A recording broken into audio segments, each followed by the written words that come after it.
Vayikra, Chapter 7. This is the law for the guilt offering. It is especially holy. They are to slaughter the guilt offering in the place where they slaughter the burnt offering, and its blood is to be splashed against all sides of the altar. He is to offer all its fat, the fat tail, the fat covering the inner organs, the 2 kidneys, the fat on them near the flanks, and the covering of the liver, which he will remove with the kidneys. The Kohen will make them go up in smoke on the altar as an offering made by fire to Yehovah. It is a guilt offering. Every male from a family of Kohanim may eat it. It is to be eaten in a holy place. It is especially holy. The guilt offering is like the sin offering. The same law governs them. It will belong to the Kohen who uses it to make atonement. The Kohen who offers someone's burnt offering will possess the hide of the burnt offering which he has offered. Every grain offering baked in the oven, cooked in a pot, or fried on a griddle will belong to the Kohen who offers it. But every grain offering which is mixed with olive oil or is dry will belong to all the sons of Aharon equally. This is the law for sacrificing peace offerings ordered to Yehovah. This is the law for sacrificing peace offerings offered to Yehovah.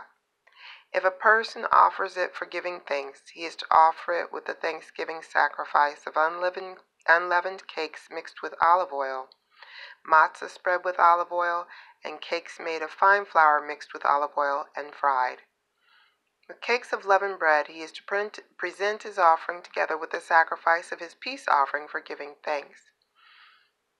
From each kind of offering, he is to present one as a gift for Yehovah. It will belong to the Kohen who splashes the blood of the peace offerings against the altar.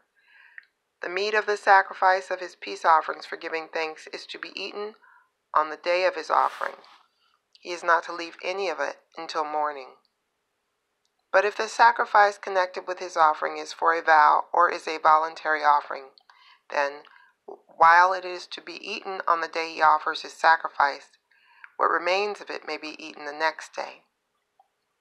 However, what remains of the meat of the sacrifice on the 3rd day is to be burned up completely.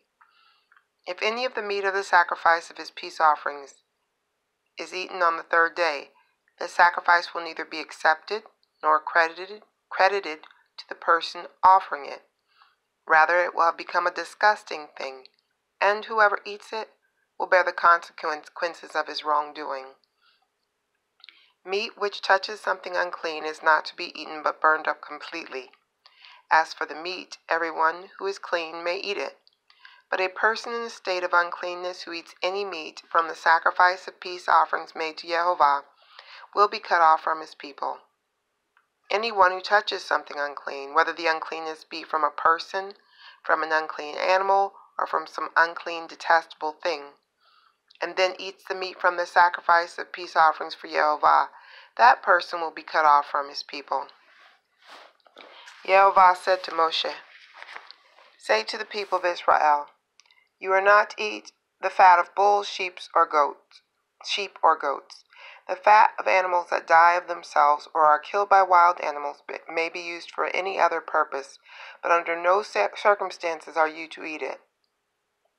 For whoever eats the fat of animals of the kind used in presenting an offering made by fire to Yehovah will be cut off from his people. You are not to eat any kind of blood, whether from birds or animals in any of your homes. Whoever eats any blood will be cut off from his people." Yehovah said to Moshe, "Say to the people of Israel, a person who offers his sacrifice of peace offerings to Yehovah is to bring part of his sacrifice of peace offerings as his offering for Yehovah. He is to bring with his own hands the offerings for Yehovah made by fire. He is to bring the breast with its fat. The breast is to be waved as a wave offering before Yehovah. The Kohen is to make the fat go up in smoke on the altar. But the breast will belong to Aharon and his descendants.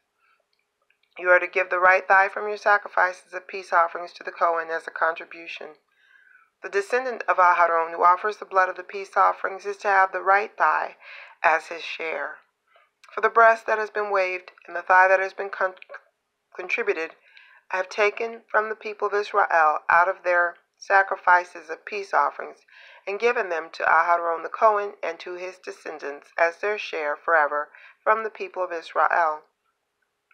On the day when Aharon and his sons were presented to serve Yehovah in the office of Cohen, this portion was set aside for him and his descendants from the offerings for Yehovah made by fire.